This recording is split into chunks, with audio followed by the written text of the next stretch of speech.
friends, it's Kayla with Mountain Creek Stables here, and today I'm going to teach you how to halter break your new foal. Now this is little Amira here, and she is now almost exactly 2 months old, and she is now already totally halter broke. Now I'm not saying she is perfect by any stretch of the means, and I do not tie her fast and tight against anything for sure. Obviously always kind of keep her close to mama, of course. Mama's right here. But she already knows all of the basics, and when she becomes weaned would be when I normally would really start her groundwork really hard. Now I've done a little bit of it, like yielding hindquarters, yielding forequarters, and just for sure making her very desensitized to everything. She has been sold, so she actually goes to her new home tomorrow. So I wanted to get this little video put up before she goes to her new home. And I'm so excited that her mama and her both are gonna get to go to the same home. It's gonna be great. So I actually plan to keep her until weaning, but if they can go to the same home, that's fantastic. So to halter break, so again, I did imprinting whenever she was first born, so I've rubbed her all over and all that stuff, and I've just been around her a lot, and that's made everything so much easier. Now she is an Arabian, so she does have a little bit of fire and excitement, but it's, again, the best thing to do is have yourself in a smaller enclosed area. You could even start in a stall for sure. A round pen's kind of perfect, because that way if the foal gets away from you, then you are able to start working to catch her without too much of a problem. If the mama is very worried about the baby, which she was at the beginning, I would tie her up so that she's not in the way constantly. But right now, she's gotten a lot more calm about me working with her baby, and the baby being a little bit further away from her, so it does make it a little bit easier. Typically you do want to wait till after they're a month old, because they haven't fused all their head joints and everything together yet, so I would highly recommend waiting until they're at least a month old to even put a halter on. I am doing my own. This is not telling you exactly how to do it. This is just how I do it here at Mountain Creek Stables, but I do not leave a halter on any of my horses really for any reason, unless they're just in a stall for just a few minutes or something like that.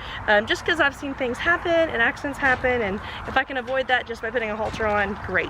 And plus I just get you practice putting a halter on it and taking it off. So with the haltering, what you would want to do is get them very used to the halter, rub it all around their face, and ropes all around their face and all around their legs and everything, so they're totally used to the halter and the rope, and that can be done before they're a month old. Imprinting would be ideal. I want to thank Feebings, which is the sponsor for today's video, for sponsoring me for all my horse care products. Definitely check them out, and here is a little ad that I'm gonna try to start running for Feebings here on my channel, so definitely go check them out at feebings.com. Use my code MCS10 for 10% off.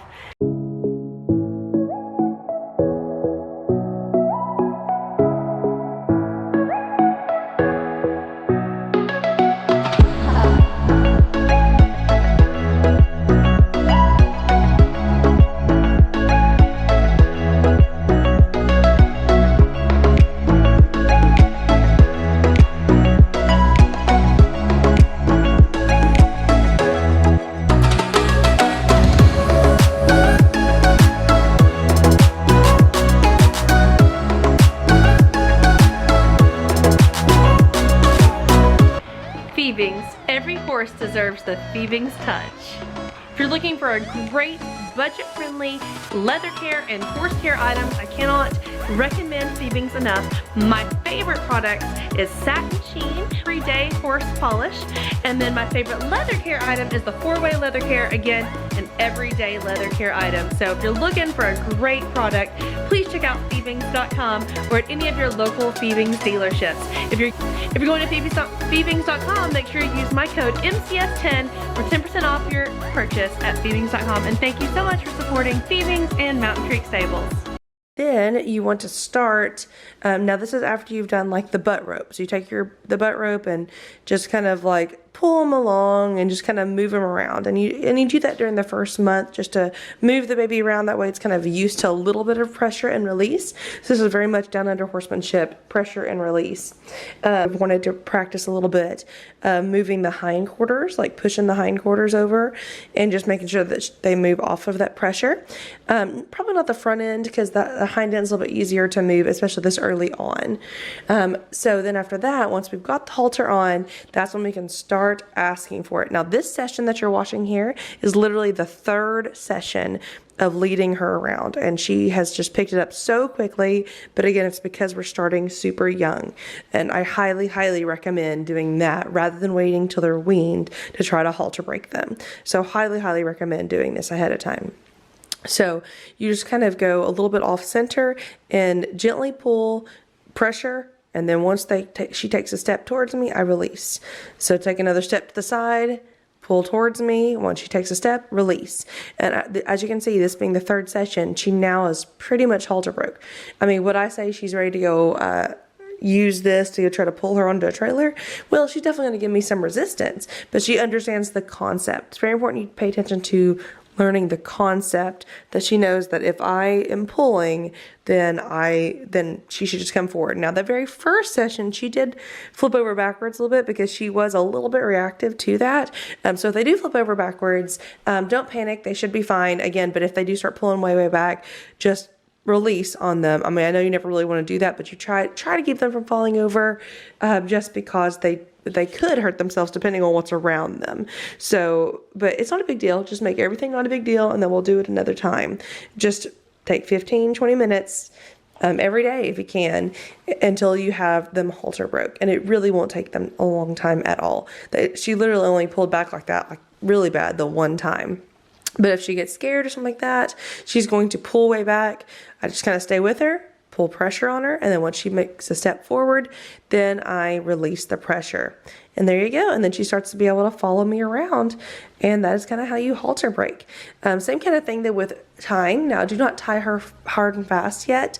I would not do that until I've worked through all of the groundwork exercises of the fundamentals. Now, typically with down under horsemanship, I would do all of my groundwork and everything right when they're weaned. So I won't do a whole lot of that. I will just do halter breaking and a little bit of pressure and release and some desensitizing that I did during imprinting, and a little bit here and there of that until then. But once she gets weaned, I then want to go ahead and do a lot of the groundwork, including a little bit of lunging, but not a whole lot of lunging. Again, it's going to be like a 20-30 minute session. That's it total of all groundwork. So I would make sure that she gets through all the way through all of that. I would review that again as a yearling, and then review it one more time as she's a 2-year-old, and that would be when I'd be starting to plan to put her under saddle. So by then you've got a really broke horse for sure, and they're just raising up and growing up. So yeah, so that's how you're going to just halter train them. Now you want to make sure you always take the halter off nicely, both for the mama and the baby, and putting a halter on and off is really important, and you want them to feel nice and comfortable. Make sure they're comfortable with you. Okay, so thank you so much for watching. I really appreciate. Please hit like and subscribe, as I've just started this YouTube channel away from my other one of Adventures by Kayla, and definitely appreciate anything you could do to help. So have a wonderful day and go take a ride. Mountain Creek Stables, a boutique sales barn specializing in dressage and eventing horses for sale. Every horse has a story. Let me help you find your perfect match.